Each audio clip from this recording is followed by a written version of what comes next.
जय हिंद बच्चों। आइए आज हम प्रारंभ करते हैं हिंदी गद्य साहित्य का विकास। आज से हम थोड़ा थोड़ा पढ़ाना प्रारंभ करेंगे। हमने आपको बताया था कि हम कोशिश करेंगे कि थोड़ा और वीडियो आपको प्रोवाइड कर सकें। तो ये क्लास 12 का है, आप जानते हो। और हम इसमें देख लीजिए बच्चों, आज हम इसमें थोड़ा सा संक्षेप में बात करेंगे। ये हिंदी गद्य के इतिहास को हम जानेंगे। ये इतिहास क्या है, कहाँ से प्रारंभ हुआ है और किस किस का योगदान है, किस किस लेखक, कौन कौन से लेखक हैं इसमें, और ये किस किस कालखंडों में विभक्त है। जैसे आपका आदिकाल हो गया, भक्ति काल हो गया, रीतकाल, आधुनिक काल, और किस युगों में विभाजित है। जिस प्रकार जैसे भारतीय युग हो गया, द्विवेदी युग हो गया, और छायावादी, प्रगतिवादी, और बच्चों इसमें कौन कौन से लेखक आते हैं। तो बच्चों ये आपके कला पक्ष और विज्ञान पक्ष दोनों वर्ग के बच्चों के लिए है। आपको इसमें समझना है और समझते हुए और आगे बढ़ते हैं, पढ़ाते हुए एक एक, चूंकि ये बहुत ब्रॉड में है तो अब सीधा हम क्वेश्चन नहीं कराना चाहते हैं। क्यों? क्योंकि अगर ऑलरेडी हम इसको थोड़ा सा आपको समझाते हुए बता देंगे, उसके बाद इससे संबंधित क्वेश्चन पढ़ाएंगे बच्चों, तब आपके दिमाग में क्लिक करेगा और याद, समय से जल्दी याद हो जाएगा। तो बच्चों देखिए, जैसे इसमें निबंध आएगा आपको, अब हम दिखाते चलते हैं आपको बच्चों, एक नज़र आप देखते चलिए। देखिए हिंदी गद्य विकास के भाग हो गए आपके। देखिए देखिए बच्चों, यहाँ पर देखिए आधुनिक काल के से पूर्व हिंदी क्या था, ये आपको देखने को मिलेगा। फिर आइए बच्चों, ये देखिए उत्तरी, देखते जाइए बच्चों, ये देखिए उत्तरी गद्य का क्या है। उसके बाद में देखिए अब इससे संबंधित जो लेखक हैं, रचनाएं हैं, ये मोस्ट इम्पॉर्टेंट है, आपको याद ही करना पड़ेगा। और ये देखिए बच्चों, ये देख आधुनिक काल, हमने कहा नहीं था आधुनिक काल जो कालखंडों में विभाजित है, आधुनिक काल हो गया आपका। आगे चलिए बच्चों, कालक्रमानुसार जो शैली है, कब किस आचार्य का कैसी शैली थी, कैसी भाषा थी, ये सब देखिए बच्चों।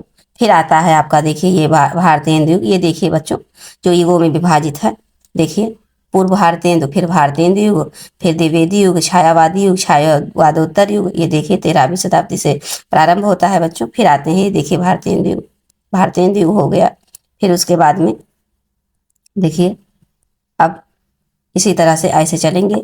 अब भारतीय मंडल के जो और अन्य लेखक हैं, इससे संबंधित भी क्वेश्चन बनते हैं और मोस्ट इंपॉर्टेंट है बच्चों। देखिए हमने आपको ये देखिए भारतीय हो गए प्रताप नारायण मिश्र, बद्री चौधरी, बद्री नारायण चौधरी, प्रेमघन, पंडित बाल भट्ट, बालकृष्ण भट्ट, राधा चरण गोस्वामी, राधा कृष्ण दास, किशोरी लाल गोस्वामी, लाला श्रीनिवास, ये सब भारतीय युग के कवि हो गए बच्चों।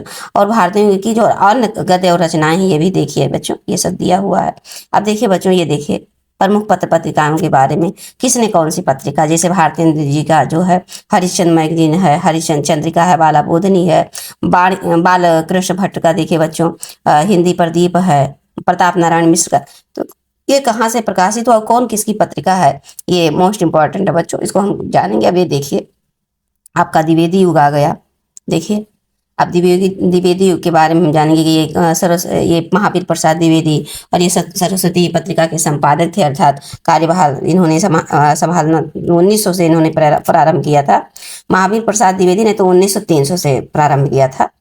और उसके बाद में देखिए बच्चों, हम डिटेल में एक एक करके बहुत अच्छे से समझा देंगे, और आप जो सिर्फ ध्यानपूर्वक सुन लीजिएगा एक दो बार, और फिर इससे संबंधित जो क्वेश्चन कराएंगे उसको अपनी कॉपी में अवश्य उतारिएगा। इसमें कुछ इंपॉर्टेंट चीज़ें होंगी जो हम बताएंगे कि बच्चों आप अपनी कॉपी में, बुक में तो बहुत सारा भरा पड़ा है, आपको इसको एग्जाम टाइम में रिविजन करना है। देखिए बच्चों, कहानी भी आ गया। ये देखिए कहानी के बारे में आपको इसको एग्जाम टाइम में रिवाइज करना है बच्चों, तो इसलिए आप कॉपी में अवश्य उतारिएगा। जितने भी टॉपर हैं ना बच्चों, ये ऐसे ही पढ़ाई करते हैं, चीज़ों को पहले बुक से पढ़ते हैं, पढ़ाया जाता है क्लास में या घर पे ही रह के ऑनलाइन कोचिंग जो करते हैं बच्चे, उसको पढ़ लेते हैं पहले, फिर मेन मेन जो टॉपिक चीज़ें उसको कॉपी में उतारते हैं, और प्लस उसी को बस रिवीजन करते हैं बार बार। वीडियो फिर बाद बीच बीच में एक दो बार और देख लेते हैं, ज़रूरत समझते हैं, नहीं याद होता है या कुछ और ताज़ा करना है तो ध्यान से समझ लेते हैं। क्योंकि वीडियो सुनने वाली चीज़ है ना बच्चों, जब बार बार देख कर और सुनते हैं तो मस्तिष्क पटल पर हमारे काफ़ी समय तक बना होता है। देखिए यहाँ पर आलोचना एवं आलोचक भी आएंगे, आलोचनाएं कौन कौन सी और उसके आलोचक कौन कौन से हैं। अब आगे देखिए बच्चों, फिर अन्य विद्याएं देखिए क्या क्या है अन्य विद्याओं में। अब देखिए आत्मकथा हमने आपको बताया था, आत्मकथा है। आप देखते चलिए, ये देखिए किसका कौन, अब देखिए जैसे यशपाल है तो सिंहावलोकन, हरिवंश राय बच्चन है तो देखिए क्या बोलूं कि याद करूं, नीड़ का निर्माण निर्माण, फिर देखिए, फिर बसेरे से दूर 10 द्वार से तो सोपान तक, ये सब क्या है बच्चों, तो क्वेश्चन पूछ लेगा, ऐसे दे देगा, कुछ आप बीती कुछ जग बीती है, किसका है और क्या है, आत्म कैसी विधा है, आत्मकथा है, कथा है, कहानी है, उपन्यास है, इस प्रकार से पूछेगा। देखिए बच्चों अब जीवनी आ गया है, ये देखिए जीवनी। अब ये देखिए कलम का सिपाही किसकी जीवनी है या किसने लिखा है, ऐसे पूछ सकते हैं, किसकी जीवनी है और किसने लिखा है, ये 2 क्वेश्चन बन सकते हैं। देखिए अब संस्मरण, देखिए बच्चों संस्मरण, ये देखिए, तो इसके बारे में हम डिटेल में समझाते हुए आपको चलेंगे बच्चों। और यात्रा वृत्तांत, ये देखिए यात्रा पर्यटन से वो है जो, देखिए ये सब हम इम्पोर्टेंट भी आपको बताते चलेंगे। ये चूंकि पहला वीडियो तो हम आपको डिटेल दिखा दे रहे हैं कि क्या चीज़ें आपको पढ़ना है, जिसे थोड़ा थोड़ा पढ़ाएंगे, संबंधित क्वेश्चन भी कराएंगे। देखिए देखते जाइए बच्चों, देखिए ये रिपोर्ट लेखक और रिपोर्टाज हो गए, ये देखिए महाधर्मी भारतीय युद्ध यात्रा, ये देखिए शमशेर बहादुर सिंह प्लाट का मोर्चा, ये सब डायरी हो गया बच्चों, ये देखिए प्रथम डायरी लेखक नरदेव शास्त्री वेद तीर्थ, ये सब इस तरह से लेखक हो गया और उनके डायरी हो गए। आगे देखिए बच्चों अब भेंट वार्ता के लिए देखिए विशेष परिचर्चा, साक्षात्कार, इंटरव्यू शब्द प्रचलित होता है भेंट वार्ता के लिए, इसे मतलब भेंट वार्ता के लिए हम विशेष परिचर्चा कह सकते हैं, आपस में कुछ लोग बैठ के, या साक्षात्कार या इंटरव्यू, इस तरह से ऐसे कह सकते हैं। तो वही सब है बच्चों, इसके बारे में हमको जानना चाहिए, क्योंकि आजकल क्या होता है, ज़्यादा समय नहीं देते हैं हिंदी विषय को, तो आगे चल के इनको दिक्कत होती है, क्योंकि आगे चल के जब कंपटीशन एग्जाम में बैठेंगे बच्चों, आप 12 में हैं, 12 अर्थात आप कंपटीशन की ही तैयारी आप कर रहे हैं, इस तथ्य को, इस लक्ष्य को आप मान साध के चलिए। आप घर पे रह के पढ़ रहे हैं, कुछ काम अपने घर के काम को संभालते हुए, कुछ भाई बच्चे हैं, बेटियां हैं, ये सब क्या है कि घर पे ही बैठ के पढ़ रही हैं, तो इस तरह से आप डीपली पढ़ें। किसी चीज़ की अगर जानकारी ना चाहिए ना बच्चों अच्छे से, तो उसको गहराई से पढ़ लीजिए पहले, फिर उससे संबंधित क्वेश्चन रिवाइज करते रहिए, एग्जाम में आप उसको पढ़िए, फिर जब उससे रिलेटिव आप आगे कोई तैयारी जब आप कर रही हैं, तो जब वहाँ पर पढ़ेंगी तो ऐसा नहीं लगेगा आपको कि अरे ये तो नया है, तब आपको नया कुछ नहीं लगेगा, सब आप देखेंगे कि अरे ये तो मेरा पढ़ा, ये तो हमने इस क्लास में पढ़ा था, ये तो मैम ने ऐसे बताया था, ये सब आपके दिमाग में आएगा, और तब चीज़ें और अच्छे से याद होंगी बेटा, तो आप उनकी अपेक्षा और बेस्ट कर पाएंगी कंपटीशन एग्जाम में। जो लापरवाही से पढ़ के और ऐसे पास हो गए थोड़ा बहुत पढ़ के, उनकी अपेक्षा आपका आगे नाम आएगा। तो इस तरह से देखिए बच्चों, गद्य काव्य हो गया, देखिए ये सब, अब इससे संबंधित ही देखिए रचनाकार हो गई, गद्य काव्य हो गया, इनका मतलब रचनाकार उन्होंने क्या क्या गद्य काव्य में लिखा है।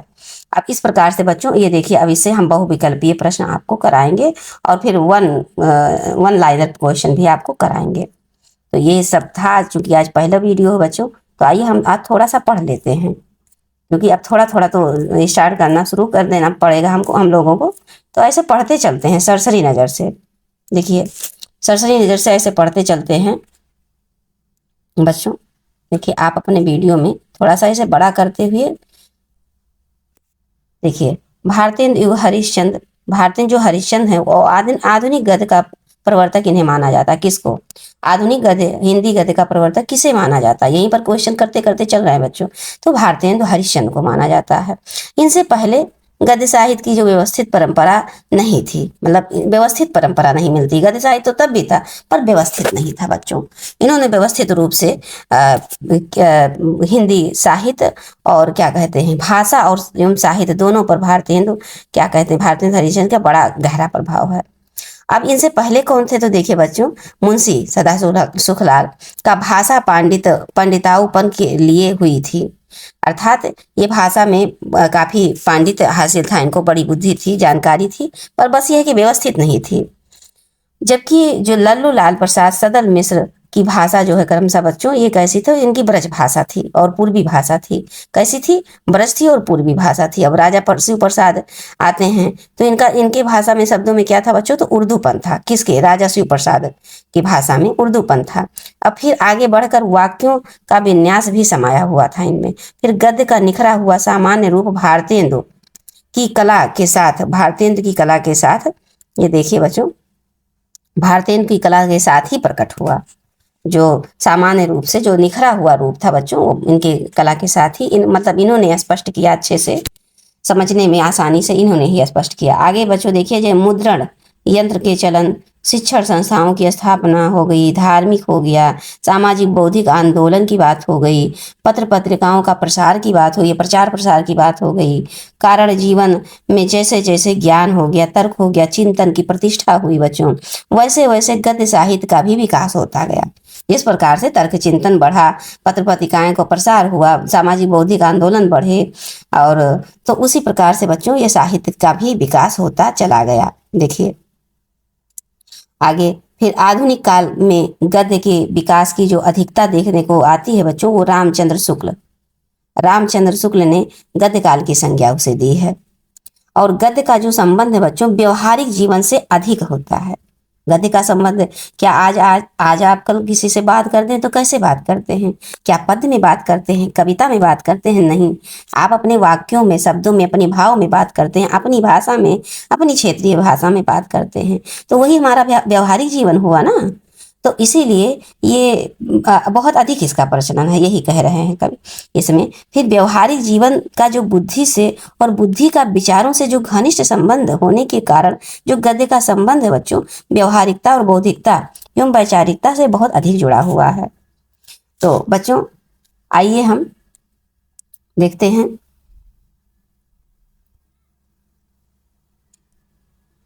देखिए बच्चों, अब यहाँ पर थोड़ा सा आपको बहुत बड़ा कर देते हैं, थोड़ा सा भी यहाँ तक ऐसे चलने दीजिए बच्चों, आगे बड़ा करके पढ़ाएंगे। थोड़ा सा ध्यान से सुनते रहिए, बस कंसंट्रेशन करिए। हिंदी गद्य विकास के भाग में देख लीजिए बच्चों, ये दो भाग में है। ये देखिए दो भाग में, एक भाग तो आधुनिक काल से पूर्व की हिंदी है, जो आधुनिक काल है उससे पहले की हिंदी गद्य है, और दूसरा जो खुद स्वयं आधुनिक काल के हिंदी का है। फिर उसके बाद आधुनिक काल के जो पूर्व की जो हिंदी गद्य है बच्चों, इसमें भाषा की दृष्टि से आधुनिक काल से पूर्व की हिंदी को 4 भागों में विभाजित किया है। 4 भागों में कौन कौन है बच्चों? तो ये राजस्थानी गद्य है, प्राचीनतम उपलब्ध रचनाएं जिसमें है आती हैं, दूसरा मैथिली गद्य है, तीसरा ब्रज भाषा का गद्य है, और चौथा बच्चों खड़ी बोली के प्रारंभिक गद्य की भाषा है। तो इससे संबंधित अब आगे चलिए बच्चों। हाँ, इसमें थोड़ा सा इंपॉर्टेंट चीज देख लीजिए बच्चों। देखिए यहाँ पर देखिए, राजस्थानी में जैसे प्राचीनतम रूप राजस्थानी गद्य है, ये 10वीं सदी के आसपास की मिलती है। कब की राजस्थानी गद्य कब कब का मिलता है बच्चों? तो ये 10वीं सदी का मिलता है। क्वेश्चन पूछ सकता है, इतना डीपली नहीं पूछेगा, पर पूछ लिया तो आपके दिमाग में तो बना रहेगा 10वीं सदी। आगे कहते हैं बच्चों कि 1271 में जो आराधना है बच्चों, उपलब्ध रचनाएं हैं, प्राचीनतम उपलब्ध जो प्राचीनतम जो मिली हुई जानकारी में आई हुई जो आराधना रचनाएं हैं, वो 1271 ईस्वी, और अतिचार 1283, और बाल शिक्षा 1289, और मुनि जिन विजय द्वारा संपादित ये प्राचीन, क्या कहते हैं, प्राचीन गुजराती जो है बच्चों, ये गद्य संदर्भ में संग्रहित है। फिर आगे ये देखिए, मैथिली गद्य जो है, ये प्राचीनतम उपलब्ध ग्रंथ जो है, प्राचीनतम जो उपलब्ध हुआ है ग्रंथ, वर्ण रत्नाकर, यह ज्योतिरीश्वर 1324 में ज्योतिरीश्वर द्वारा रचित हुआ बच्चों। अब आपका आता है विद्यापति, मोस्ट इंपॉर्टेंट है। ये देखिए जो बच्चों, ये हम जो लगा रहे हैं ये मोस्ट इंपॉर्टेंट में आते हैं आपके। ये देखिए, राजा कीर्ति सिंह का बखान इसमें है, कीर्तलता में। और उसके बाद में फिर बच्चों देखिए, हाँ ये देखिए महाराजा, अब इसमें कीर्त पताका में महाराजा शिव सिंह का बखान है। फिर आगे देखिए बच्चों, ब्रज भाषा की बात अब आ गई। देखिए, प्राचीनतम उपलब्ध जो ग्रंथ गोरखनाथ कृत गोरखसार है। देखिए ब्रज भाषा कहाँ से? तो गोरखनाथ तो आप जानते हैं, ये गोरखनाथ जो मच्छेंद्रनाथ के शिष्य थे, गोरखनाथ आप जानते हो बच्चों। तो ये लगभग 1400 के आस के पास की बात है। तो गोस्वामी विट्ठलनाथ हो गए 1515 से 1585 के ये इनके क्या कहते हैं, ये वल्लभाचार्य जो है ना बच्चों, सूरदास, ये तो इनके ये सूरदास के जो गुरु थे वल्लभाचार्य जी, उनके ये पुत्र थे विट्ठलनाथ। तो इनका जो समय काल है बच्चों 1515 से 1585 तक है। द्वारा जो रचित है, ये देखिए क्या रचित है, ये देखिए थोड़ा सा छोटा है बच्चों, ध्यान से आप देखिएगा, बड़ा कर करके वीडियो में अपने मोबाइल में। ये क्या कहते हैं, ये देखिए रसमंडन हो गया आपका, श्रृंगार रसमंडन हो गया, यमुनाष्टक हो गया, नवरत्न अष्टिके, और गोस्वामी गोकुलनाथ द्वारा रचित 84 वर्षों की वार्ता हो गई बच्चों। 2 चीजें ये भी इंपॉर्टेंट है, ये क्वेश्चन आपके बनेगा। 84 वर्षों की वार्ता, 252 वर्षों की वार्ता किसके द्वारा रचित है? तो आपको बताना पड़ेगा, विट्ठलनाथ द्वारा। आगे बच्चों अब ये देखिए लास्ट में देख लीजिए, खड़ी बोली की बात है। देखिए खड़ी बोली में देखिए, खड़ी बोली का विकास मुख्यतः ब्रज भाषा और राजस्थानी भाषा। ये क्वेश्चन बन सकता है कि खड़ी बोली का विकास किन दो भाषाओं के मेल से हुआ है, तो आप बताएंगे ब्रज भाषा एवं राजस्थानी भाषा। कुछ लोग इसे दखनी अर्थात और एवं अवधि का मिश्रित भी मानते हैं। दखनी अर्थात महाराष्ट्रीय, अवधि अर्थात पूर्वी मध्य वाली, तो अवध के साइड का है। और दखनी गद्य की जो पहली रचना है वो देखिए बच्चों, मीरा मंजुल।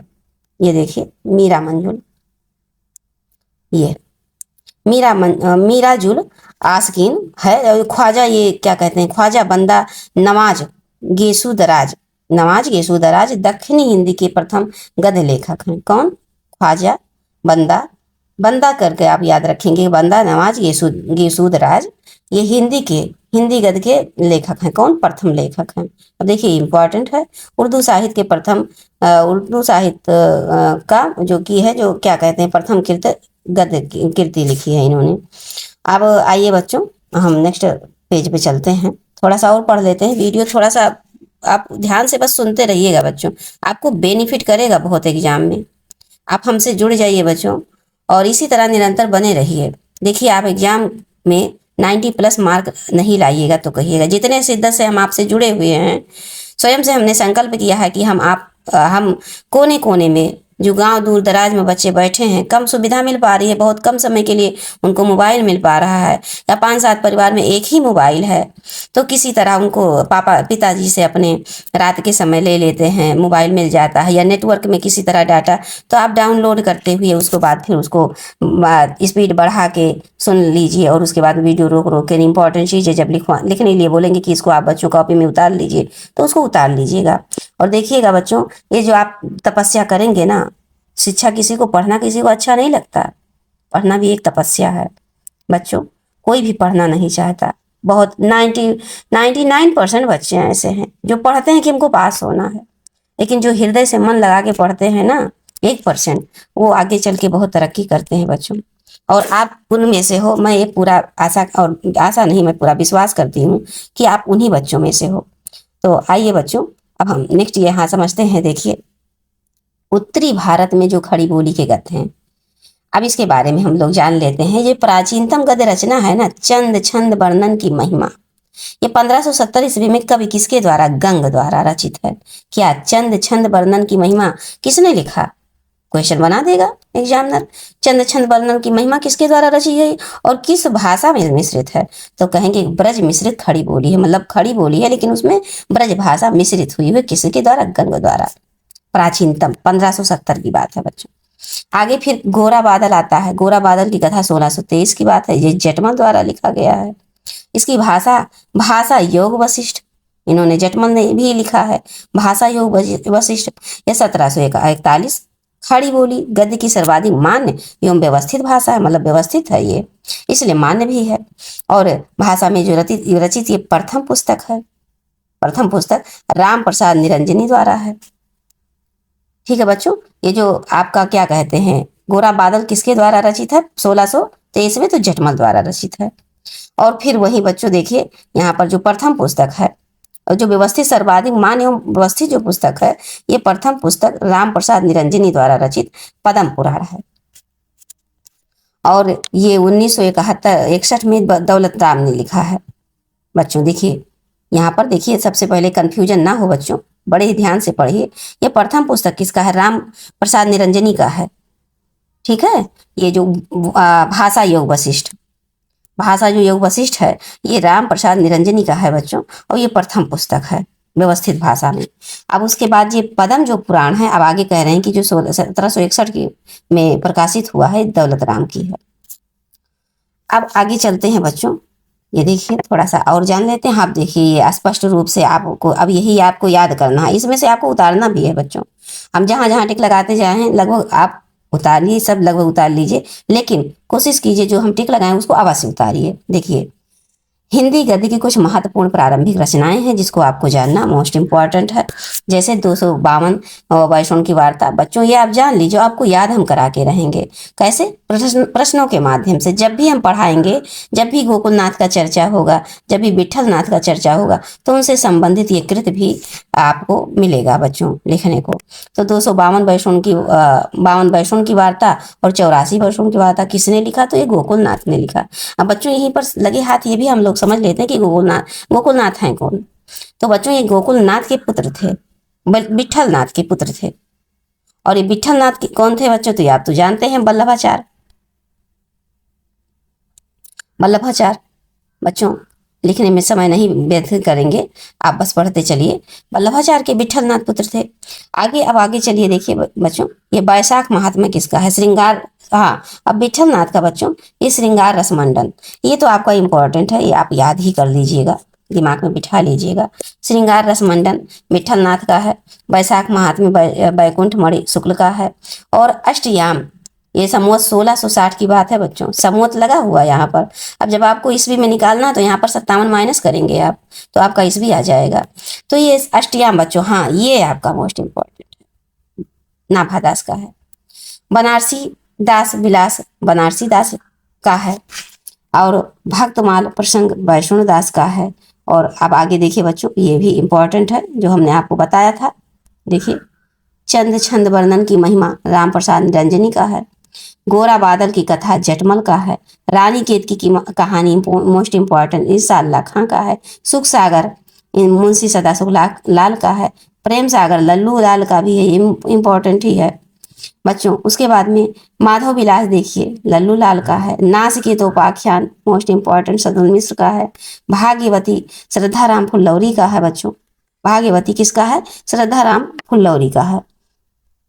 आगे फिर आइए बच्चों, बस और 5 मिनट हम और आपको पढ़ा देते हैं। भाग्यवती योग वशिष्ठ के चुने हुए श्लोक राजा शिव प्रसाद सितारे हिंद का है। उपनिषद सार, ये भी उपनिषद सार हो गया। वामा मनोरंजन हो गया।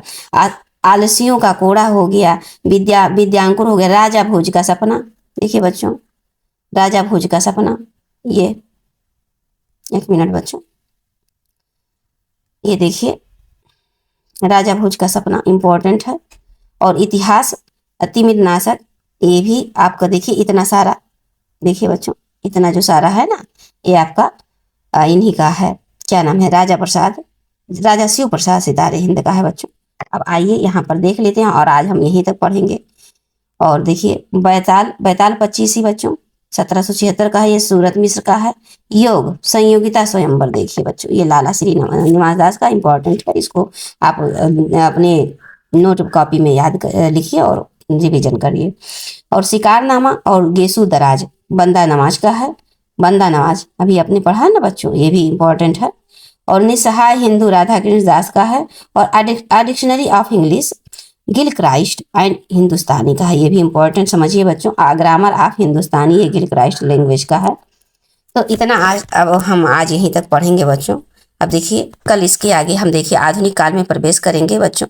देखिए आधुनिक काल को जानने के साथ साथ हम भारतीय युग को भी जान लेंगे। साथ ही साथ भारतीय युग से संबंधित क्या कहते हैं पत्र पत्रिकाएं हो गई, यहाँ तक फिर आगे समझते हुए बस इसी प्रकार ऐसे आगे बढ़ते चलेंगे बच्चों। बस आप निरंतर ध्यानपूर्वक सुनते रहिए।